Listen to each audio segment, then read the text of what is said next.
So ito yung isang halimbawa ng ating amplifier or yung tinatawag natin na powered or power amplifier.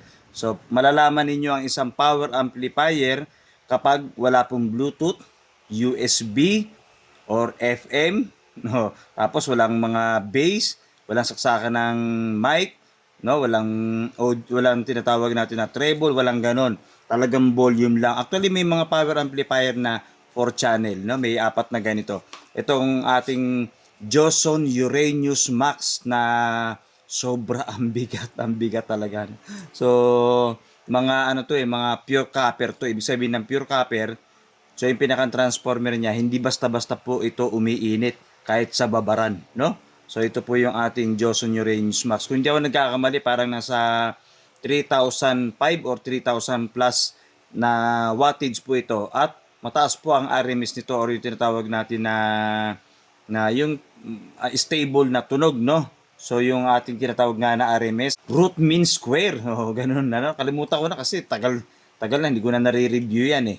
So ito, matagal na sa akin to. Kung makapansin ninyo, ayan, medyo marami ng gas-gas din dahil nga maraming sinabak tong event, malalaking event, no?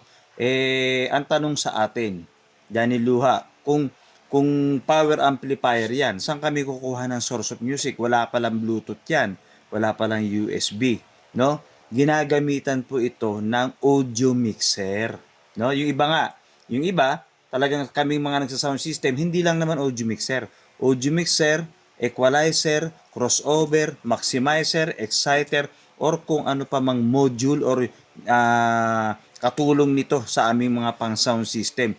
Yan ni Luha, wala na kaming pambili. O di audio mixer na lang. Pwede naman po yun, audio mixer lang. Na kung kahit walang equalizer, kasi ang audio mixer naman, mayroon naman treble yan. May Bluetooth, may USB, o may saksakan ng mic, di ba? Mentras na ilan channel yung binili mo, sabihin na natin 16 channel, o di ang dami mong source of music na may lalagay doon kasi ang daming input, no? So ginagamitan po ito ng audio mixer. Ang tanong, Johnny Luha, wala pa kaming pambiling audio mixer eh. Ano pa lang, speaker pa lang, saka power amplifier pa lang, magagamit na ba namin yan? Pwede nyo po itong gamitin kung meron po kayong cable kasi may input po ito. Halimbawa, cellphone lang. Hindi kumuha kayo ng cellphone, yung XLR to 3.5 jack. O yung jack, connect mo sa cellphone, sa TV. O wag sa electric fan, hindi kagana. So, sa TV, sa cellphone, sa tablet, sa smart TV, sa computer, connect nyo 3.5 jack yan. Tapos i-connect nyo sa input nito sa likod. O di tutunog na. Kaya lang, yun nga ang problema. No? Ang volume nyo lang, doon lang talaga sa cellphone, saka dito. So, kukontrolin nyo lang yung volume. Wala kayong mid-high, walang high. So, hindi ganun kabalanse ang tunog, hindi balanse. No? Hindi kagaya ng may mga audio mixer, makokontrol mo yung bass, mid-high, high, o may echo pa. O paano kayo kung meron kayong ganito, saan kayo maglalagay ng mic? Nakakunik nga ito. Gusto niyo magkantahan. Walang mic, wala kayong susuksukan ng mic. Kaya kailangan po nito ng audio mixer. Hindi kagaya ng mga integrated amplifier, ng mga integrated, may mga minsan 3 input pa ng mic yan, may 2 pa nga, may Bluetooth, may USB, o may treble, o may mga ganun, ano. So ito ang likod kasi nitong ating Joson Uranus Max na saksakan ng bigat. Teka, dandahanin ko lang ha, para makita po ninyo yung likod kasi napakabigat. Pag nabagsakan ka nito, talaga naman. So, bukod dito sa cooling fan na yan, 2 cooling fan, no? Meron pa yan sa loob dito. Sa mga susunod na araw, bubuksan ko to para makita ninyo yung loob, no?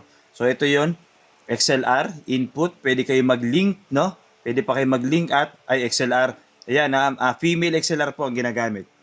Then, meron kayong speak on.